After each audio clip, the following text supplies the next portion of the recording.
Hey everybody, welcome to Rubber Toe Rundowns, and I'm your host, Roberto. In my rundowns, I share with you details about accessories or techniques that go into the Pacific Rim Speedway diecast track. This episode of Rubber Toe Rundowns is sponsored by Slanman Customs. Be sure to click the link and check out all of his 3D printed accessories for diecast tracks. Hey everybody, today's custom build video is gonna be for the Mayes Mountain Nissan Tournament. If you want more information about that, just head on over to Redline Derby Racing, click on Racing, or search for the Mayes Mountain Nissan Tournament. This is being hosted by RTR Diecast Racing League, and Mike Mayes, the owner, is the host. So this is for 1:64 scale Nissan models, which also includes Datsuns. Very simple, straightforward, 60 gram max, dry lube only, typical stuff. Nothing too crazy, must look realistic, but it's all Nissans. So here we go. I'm gonna show you how I ended up building my Nissan entries. All right, first up we have this purple Nissan weighing in at 34 grams. I'm gonna see how many weights I can add to get this thing as close to 60 grams as possible. So basically, I'm gonna take 3 cars and figure out which ones I can mod and get closest to 60 grams that kind of perform the best. So 61 grams, too much. 54, let's add a little tungsten cube. 58, I'm happy with that.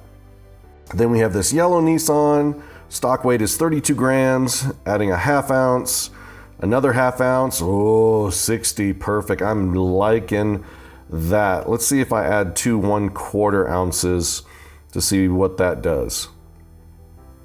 59, okay. So definitely the 2 ½ ounces to get it to 60.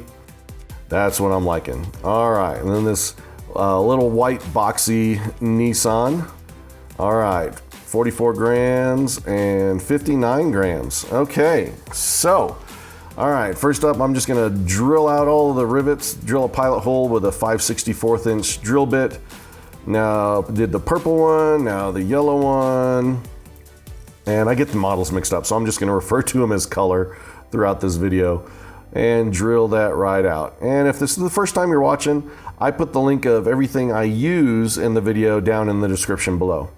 Then after I drill the pilot hole, I take a larger 9/64 inch bit and drill out the top of the rivet. Most of the time it pops out really nice, but sometimes I just have to go out the edges a little bit with a dental pick. And the yellow one is actually popping out very, very nicely. Nice and clean. And the white one. And there we go. Look at that. Rivet's just popping out super clean. Probably because they're newer castings. The purple one was a little bit harder, but that's okay. So let's check out the interior. Pretty simple. Interior, windshield. Uh-oh. I think I might have drilled too far into that post. Yeah, I drilled too far into that post, so I'm probably not going to be able to use the purple one, but we'll see. Here's the yellow one. A little more interesting design, but that one came out really well actually in the drilling. And the white one, also this is interesting. The interior actually goes bumper to bumper, which that's the first casting that I've taken apart that I've actually encountered that. So now let's try to fit the weights. If the ½ ounce fits in the center, which like here, almost perfectly, with a little bit of slack, it's nice. Makes it real easy for me to use these ½ ounce weights. Let's check out the yellow one. It's a little tighter, but it does fit without me having to do any modifications. A little snug fit right in there. All right, let's check out the purple one with the ½ ounce weights, and it looks like the base, the chassis is just a little bit too narrow. If I want to fit that ½ ounce, I'm going to have to cut those little sidewalls off, but the 1/4 ounce fits in there nicely. Let's grab another 1/4 ounce. Not really, not so much. But again, I'm not too bent on making this overly work, only because I know I've cut pretty deep into that front post on this purple Nissan. But yeah, definitely the 1/2 ounce, just a little bit too wide for the chassis. I'd have to trim off those sidewalls in order to get that to fit. Alrighty, so got the first weight in there for the white Nissan, and the interior is going to go right there. So I'm going to cut out the middle part of the interior where the weight's going to be with a plastic sprue cutter or wire cutters. I like the sprue cutters because they have a flat edge. And we're going to fast forward, and I've cut it out, and there it is. So it's fit kind of nicely, but the windshield's still kind of off a little bit. It's too high in the back because it's kind of, you see it's kind of pushing that weight back. So I may have to do 2 1/4 ounces, but you know, maybe if I just force it in there tight and it'll all fit where it needs to. Which it looks like it is kind of snapping together. And the wheels, there's no resistance whatsoever, so I think we're good, but I'm still going to probably replace that second 1/2 ounce with 2 1/4 ounces. All right, here's it with the weights, and 56 grams. If I had a tungsten, it's just over by 1, so I'm not even gonna try pushing it. So for the yellow Nissan, I've got the first 1/2 ounce weight in there, so I can kind of gauge to see what part of the interior I'm gonna cut out to accommodate the weights. And again, I keep the front and back of the interior so it still helps hold down the axles. There's some debate about, you know, what's better, glued down axles or free spinning axles. If I can keep the front and back portions, ooh, that's not lining up good at all. I'm gonna have to get some 1/4 ounces definitely to replace that. You know, so, but I still haven't figured out which is better, gluing or free spinning. I just know that gluing takes longer in the process, and without gluing, without having to repaint body, I can do these mods in about hour and a half. So I'm all about more just cranking them out rather than, you know, maximizing everything. So it looks like a 1/4 ounce works well, but I still have a little more room, and I want to get this weight up as much as possible. So got a tungsten cube. Let's add a second one here. I think actually it actually fits pretty good. Let's snap all this back together and see what it weighs in at. 60 grams, that's what I'm liking right there. All right, so let's jump ahead. I've gone ahead and stripped the bodies with citrus strip. If you're wondering how I do that, check out the link for a video where I go more in detail on how I use citrus strip. But yeah, very happy. The yellow was really hard to get off. I had to actually bathe the yellow one twice, and you can still kind of see some residual yellow paint, but hopefully that'll go away. Now, this was just something I started doing recently. Before, I wouldn't lube the wheels with the graphite until after the car was completely done. But I noticed that the graphite was getting all over the paint job and the decals and everything. So now, once I strip the body, this is when I go ahead and dry lube the wheels.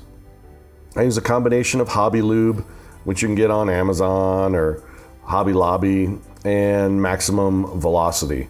Basically, I am very generous with the graphite and very rough. I'm not gentle at all. So the biggest thing is getting it in between the axle and the wheel, and I'm just tapping it with this acid brush to get it to fall in. You can tap it with anything, you know, pencil, whatever, but just to work it down. And then I'm actually pushing on it very hard, the wheels against the axle, to try to get as much as that graphite to fill all the imperfections of the axles.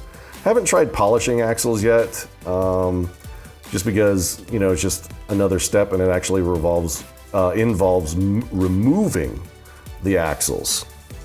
So I put the dry lube on the outside and the maximum lube on the inside of the hub. And check this out. They're actually spinning really good. I'm pretty happy with it. It's not super quiet and spins for a super long time, but definitely better than it was stock. So this one's a lot quieter than the white Nissan. So I'm happy with them both. All right, so here I've primed the white Nissan. I primed it white again. I use the Army Painter primers because it goes on very thin, very even. And here's the yellow one with white primer. I've taped off the hoods because I like to do a two-tone fade, but I don't like to get, or not taped off the hoods, the roofs. I don't like to get that cross-tone fade on the roofs. So this one, I did a little blue fade. Again, it's Army Painter, so it's a dull coat, which is fine, or powder coat, matte coat, whatever you want to call it. So that's the blue, and I'm really digging the color of that blue there. And then I did yellow for this one. It's funny, I painted the white one white again and the yellow one yellow again, but I like the two-tone fade. So let's throw on a bunch of water slide decals. Here we go. This one I call Red Hot. Decided to do some of the World War II type of graphics on there. And yeah, that one's peeling off the door a little bit on the driver's side, but I'll just brush glue that one on with some clear nail polish to reseal that. And then this one I call Berry Bomb. So I get all my logo decals, Monster Motorsports, and the eyeball from Josh over at Rust Belt Diecast Racing. Check him out, link in the description below. And I get the other water slides from various places on eBay. All you have to do is just search 1 to 64 water slide decals on eBay. Here they are, all finished up. Here's some glam shots of Red Hot. Hope y'all like it.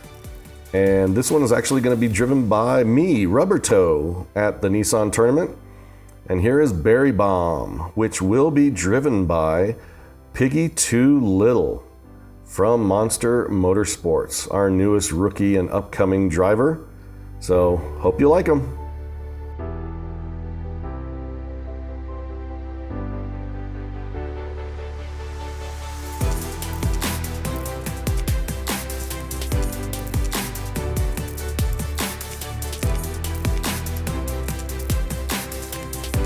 Thanks for checking out this episode of Rubber Toe Rundowns. If you enjoyed this video, give it a like and subscribe to my channel for more diecast racing.